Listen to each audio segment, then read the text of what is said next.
Saya Aksan Fikrillah Parijahya and welcome to my audio vlog. Asik.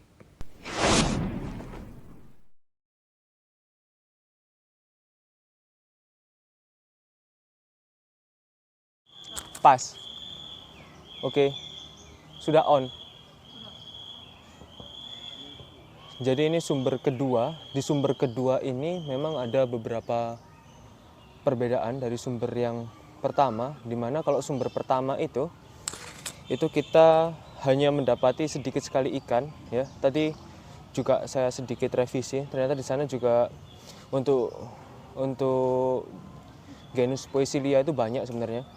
Tapi memang dia bersembunyi di balik-balik sampah begitu.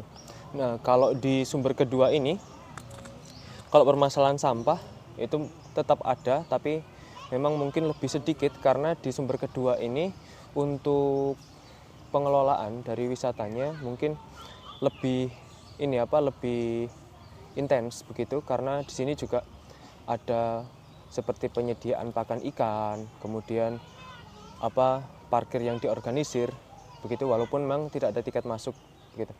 Nah, di sini kalau permasalahan sampah itu mungkin ya kecil-kecil, seperti di depan saya ada sedotan, ada sampah-sampah plastik begitu, masih terlihat. Nah, tapi di sini memang perbedaannya mungkin diversitasnya lebih banyak. Walaupun diversitas itu kemudian harus dipertanyakan kembali, apakah memang diversitas itu adalah diversitas yang alami. Kalau introduksinya kita sudah melihat, ya, untuk gatul pastilah ada. Dan pastinya dari Poecilia. Kalau dari Gambusia sepertinya saya kurang melihat, tapi sepertinya ada, karena Gambusia sama Poecilia kan agak susah dibedakan dan kadang juga barengan begitu. Nah, lalu ada juga pastinya the most famous introduction fish itu ada nila, ya, Oreochromis niloticus. Kemudian selain nila itu ada Cyprinus carpio, sama seperti kondisi di sumber pertama. Namun di sumber kedua ini ada tambahan, sudah terlihat juga red devil atau midas cichlid begitu. Jadi ya di sini mungkin yang bisa saya amati, walaupun di depan saya ini adalah tanaman air, dan tanaman air ini pasti introduksi, ya, karena ini adalah teratai begitu.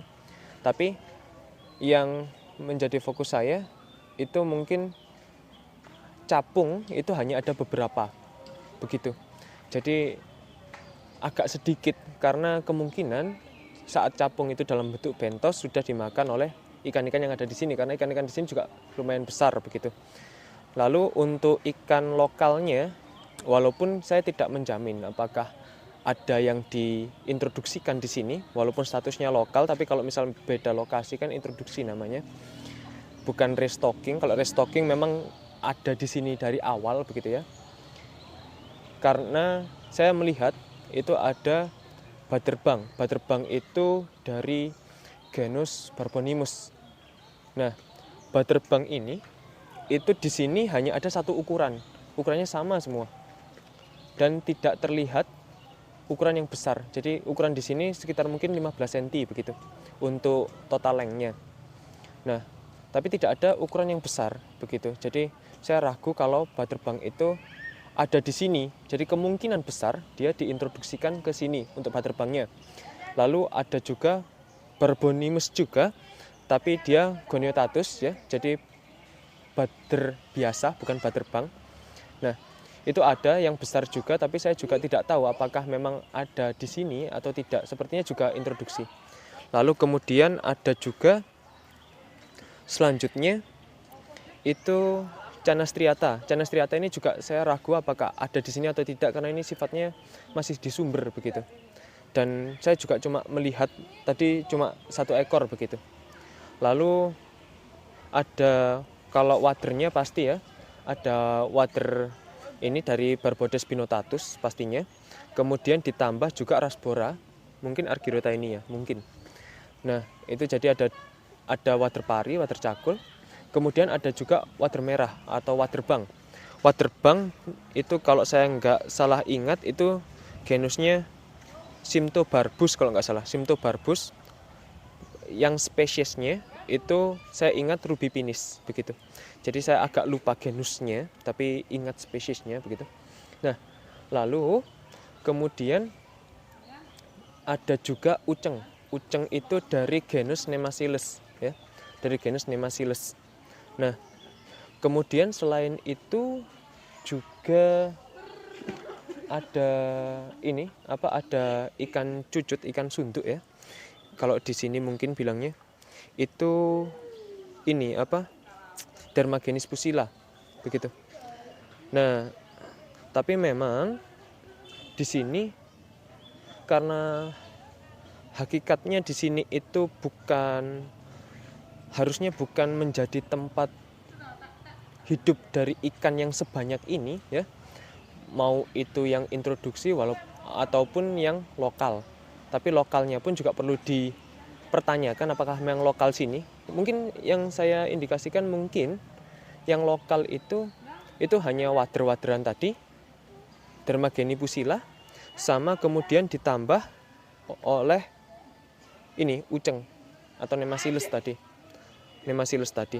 Begitu. Tapi memang di sini yang perlu digarisbawahi memang sudah terlihat sekali bahwasanya di sini itu bukan tempat yang baik lagi, karena dari ikannya sendiri kalau memang diamati ya, itu ada beberapa yang kemudian diserang oleh disease. Disease-nya itu pop eye, jadi matanya itu menggembung begitu. Nah, itu kalau dibiarkan itu bisa pecah matanya lama-lama. Gitu ya, kalau infeksinya dibiarkan. Dan itu memang tidak hanya 1-2 ikan. Jadi banyak sekali ikan di sini yang terkena pop eye tadi. Jadi memang indikasinya adalah di sini memang sudah tidak sehat, bahkan bagi ikannya sendiri. Begitu. Dan yang bisa kita lihat ya, perairan ini juga sudah banyak manusia pastinya. Jadi ya mungkin kalau hewan-hewan yang asli ya, saya juga ini kurang melihat. Oh, sepertinya saya agak ragu itu apa. Oh, sepertinya ini anakan dari oh, saya skip dulu ya kalau yang itu. Nah, jadi di sini itu kalau hewannya sendiri mungkin saya hanya melihat kupu-kupu ini ya, terestrial maupun aerial. Itu ada kupu-kupu, ada ada capung tadi walaupun sedikit ya. Dan ada juga tadi kalau kadal itu saya melihat mana tadi ya, sudah hilang sekarang. Itu Varanus salvator atau biawak begitu, biawak air begitu. Itu tadi masih ada terlihat. Tapi selain itu enggak ada. Begitu. Dan memang di sini sangat ramai sekali. Jadi ya untuk dibilang ini adalah lingkungan yang alami ya sudah bukan begitu. Sudah banyak kolam dan lain sebagainya. Jadi memang sudah dibangun dan ya sudah beralih fungsi. Begitu.